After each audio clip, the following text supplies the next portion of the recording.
Let's talk about something that drives, well, pretty much all of modern business. How in the world do you figure out what a company is actually worth? As we're about to see, it's a fascinating mix of hard science and, believe it or not, a little bit of art. I mean, really think about it. For investors, for founders, for everyone involved, this is the question. Do you look at what it's making right now, or do you try to guess what it could make down the road? Or maybe you just kind of look at what similar companies are going for. Well, turns out the real answer is a little bit of all of the above. So here's our game plan. First, we'll get into the two main ways people think about valuation. Then we'll break out the crystal ball and try to look into a company's future. After that, we'll play the comparison game, seeing what the neighbors are up to. Then we'll add a little secret sauce, and finally, we'll put it all together to see how this whole thing is both an art and a science. Okay, so when you boil it all down, figuring out a company's worth really comes from two different schools of thought.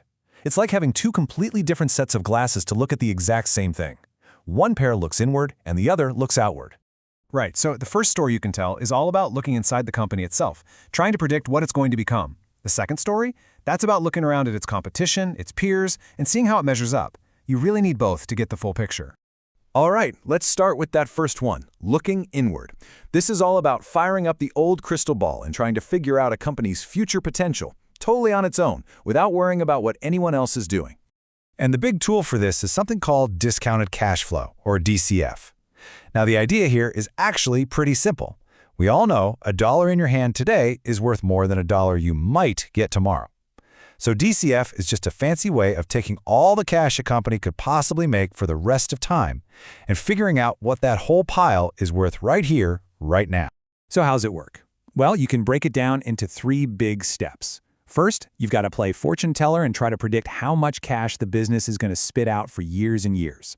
Second, you have to factor in that the future is, risky, and that time literally devalues money. And third, you run the numbers and land on what it's worth today. And this is the formula that makes it all happen. But wait, don't panic. I promise there's no math quiz here. We just need to understand the ingredients, because that's what really tells the story about the company. So what's in this thing? Well, FCFF. That's free cash flow. It's the real, actual cash the company has left over. Think of it like it's take-home pay.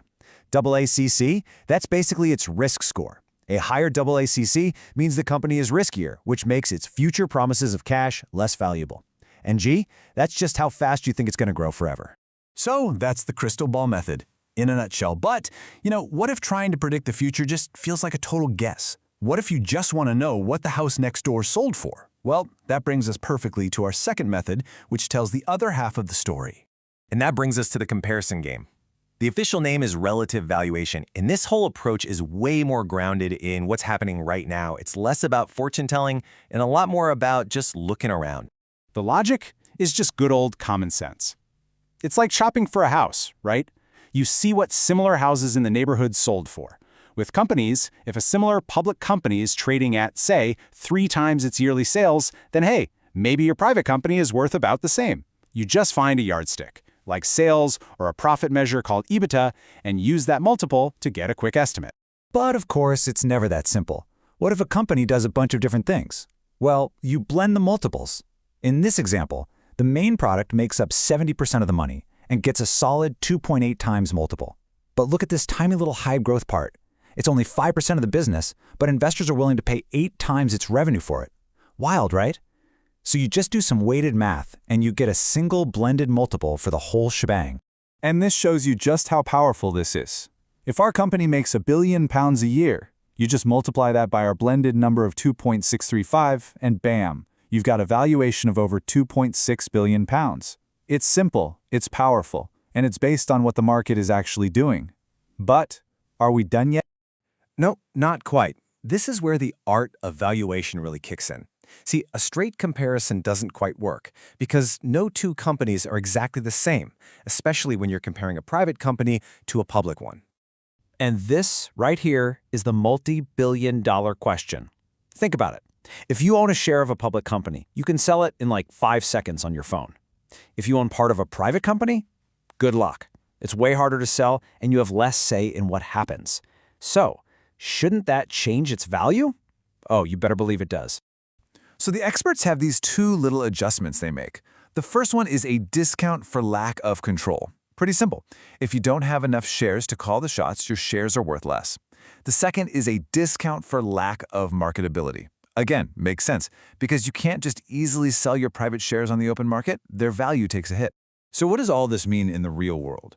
Well, according to our source material, when you add up these typical discounts for not having control and not being able to sell easily, you end up with a pretty hefty haircut. We're talking 27.6%. That is a huge adjustment. And just look at the damage. Our big, exciting £2.6 billion valuation. Once you apply that real-world discount of 27.6%, it drops all the way down to $1.9 billion. That's over £700 million that just vanished because of these real-world factors. That's the secret sauce at work. Okay, so now we've got a number from our crystal ball, we've got a number from our comparison shopping, and we've added our secret sauce. So, what's the final answer? How do we put all this together? And here's the big reveal. There isn't one single right answer. Each method gives us a different piece of the puzzle. Look here, our crystal ball, the DCF, says $1.8 billion. Comparing sales got us to $1.9 billion. But if we compare based on profits, that EBITDA number, we get a much lower $1.4 billion. The whole point isn't to pick one number, but to understand the story that this range of values is telling us. And that really just nails it, doesn't it? At the end of the day, a valuation is a story. It's an argument. Use the science, all the formulas and the data to create a convincing piece of art, which is that final judgment call on what a company is really worth. So next time you see a headline about some company's crazy billion-dollar price tag, you'll know what to ask. You can wonder, are they looking into a crystal ball, or are they just playing the comparison game? What are they assuming about risk and growth? What's the real story these numbers are trying to tell you? Thanks for tuning in.